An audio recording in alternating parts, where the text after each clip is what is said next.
आज की बात में आज हम बात करेंगे हज़रत शाह अब्दुल लतीफ़ भिटाई रहमतुल्लाह अलैह का सिलसिला है। उससे पहले भी हमने इनके सेशन किए हैं, तो उस सिलसिले में से मुख्तलिफ सुर हैं उनके, मुकम्मल 30 सुर है जो सब मुत्तफ़िक़ हैं इस बात पर।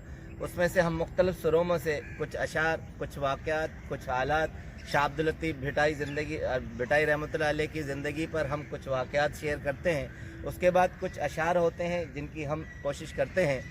अब जब से शाह अब्दुल लतीफ़ भिटाई रहमतुल्लाह अलैह पे तहकीक हुई है, काम हुआ है, तब से मुख्तलिफ मौरकीन ने मुख्तलिफ अपनी आरा पेश की हैं। अब तक माहिरीन का कहना है कि शाह अब्दुल लतीफ़ भिटाई रहमतुल्लाह अलैह ने जो ख़ुद सोचा था उस सोच तक कोई भी नहीं पहुंच सका। ये आलिम फाजिल लोग कहते हैं कि हम कोशिश करते हैं कि हम उस राय को जान सकें कि शाह भिटाई रहमतुल्लाह अलैह ने क्या कहना चाहा था। एक सबसे जो बात सब पर मुत्तफ़िक़ है कि शाह अब्दुल लतीफ़ भिटाई रहमतुल्लाह अलैह में सबसे बड़ी खूबी यह है शायरी में कि वो जो शेर कहते हैं वो दुनियावी लेवल पर भी पूरा उतरता है और आखिरत पे अल्लाह ताला की वहदानियत पे भी पूरा उतरता है। मगर इसके अलावा उनके अशार में फ़लसफ़ा भी है, हिस्ट्री भी है, तारीख़ भी है। दौरे हाज़िर में जो चल रहा है उस वाक़यात पर भी वो शेर फिट होते हैं। एक दुआया अशार है, बज़ाहिर तो दुनियावी शेर है, सुर कामोड है, जाम तमाची का सुर है। उसमें वो नूरी के हाथों से, नूरी की ज़बान से ये शेर कहते हैं कि तू तमाची तड़ धनी आऊँ गंदरी में मुँह डुहाग मडे आऊँ जो नाले सोयस तुंजी। मैं जब तुम्हारे नाम से मंसूब हो चुकी हूँ तो अब मुझे ताना मत दो, तुम मुझ में से वो हाथ मत निकालो जो दुनिया में मजबूत हाथ कहे जाते हैं। ये परवरदिगार से दुआ है कि जब मैंने तुम्हारा कलमा पढ़ लिया है, तुम्हारा नाम पढ़ लिया है, अब तुम मुझ पर इतना ही करम करो जितना मैं तुमसे वाबस्तगी रखता हूँ।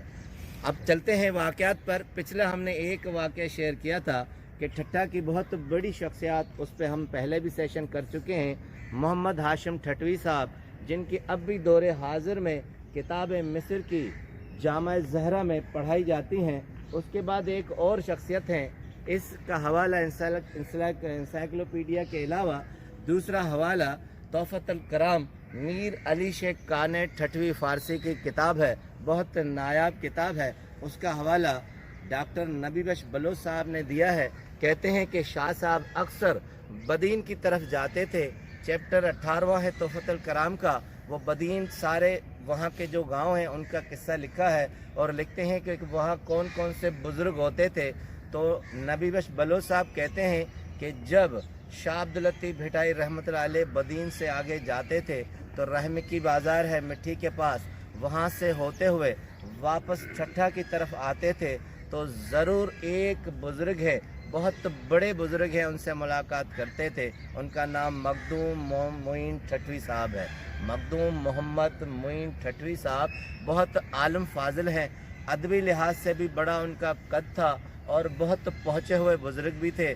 बहुत से लोग उनकी दस्ते शफ़क़त में आते थे और उनसे फैज़ हासिल करते थे। बड़ी बात यह है कि अपने शाह अब्दुल लतीफ़ भिटाई रहमतुल्लाह अलैह भी उनके पास जाते थे और वो इल्मी फैज़ हासिल करते थे, रूहानी गुफ्तगू करते थे, रूहानी फैज़ हासिल करते थे। उसके अलावा मोइन साहब ख़ुद शायर भी आला थे, उनकी शायरी भी सुनते थे, उनसे सोहबत इख्तियार करते थे। कहते थे कि मेरा आना यहाँ ठट्ठा में मखदूम साहब की वजह से है, मेरी उनसे उनसियत है। और उसके बाद जब उन्होंने रहलत फरमाई थी तो उस वक्त शाह साहब ख़ुद वहीं मौजूद थे। उन्होंने ख़ुद मखदूम साहब को गुस्ल दिया था, उसके बाद उनके कफन दफन का भी बंदोबस्त किया था। और कहते हैं कि उनकी जनाजा नमाज इतनी बड़ी शख्सियत थी, उनकी शाह साहब ने पढ़ाई थी। उसके बाद एक जुमला बहुत यादगार है कि शाह साहब ने कहा था कि मेरा आना ठट्ठा में सिर्फ मखदूम साहब की वजह से था, उसके बाद मेरा आना शायद यहाँ न हो, उसके बाद वो ठट्ठा में नहीं आए। इतनी उनसियत और इतनी मोहब्बत थी। अब आते हैं उस शेर पर जो उन्होंने मखदूम साहब के लिए कहा था कि एक हैरानगी की बात होती है कि शेर उन्होंने कहा जब उसे दफन कर रहे थे, कह रहे हैं कि जा भोए पेरे मुँह साहब हुए मथे सजन जी। अब अजीब कैफियत है, अजीब लम्हा है कि कहते हैं जो मट्टी मेरे पाँव में है वो मेरे महबूब के सर पर है। अब आम रिवायत में जो रिवायती शायर लिखते हैं वो कहते हैं कि महबूब के पाँव की मट्टी मेरे सर में हो, मगर हज़रत शाह अब्दुल लतीफ़ भिटाई कहते हैं जो मट्टी मेरे पाँव में है वो मेरे महबूब के सर पर है। अब कैफियत क्या है? कैफियत ये है कि जब उसे दफनाया है तो उसके सर पर खड़े हैं कब्र मुबारक पर, और उनके पाँव हैं शाह साहब के और मखदूम साहब का सर है। तो कहते हैं जा भोए पेरे मोए साहब होए मथे सजड़ जी, धिग लट्या धूड़ में उभे डिठासूं, मट्टी से लदे हुए हज़ारों लोग हमने देखे हैं इस तरह दफन होते हुए, इस तरह सुकून इख्तियार किए हुए। धिग लट्या धूड़ में उभे डिठासूं, ॾींहं मड़ई नूं उथी लोच लतीफ़ चे। ज़िंदगी में तुम्हें सिर्फ 2 दिन मिले हैं, इन 2 दिनों में तुम्हें जो कुछ करना है कर लो, वरना तुम्हें कोई और मौका नहीं मिलेगा।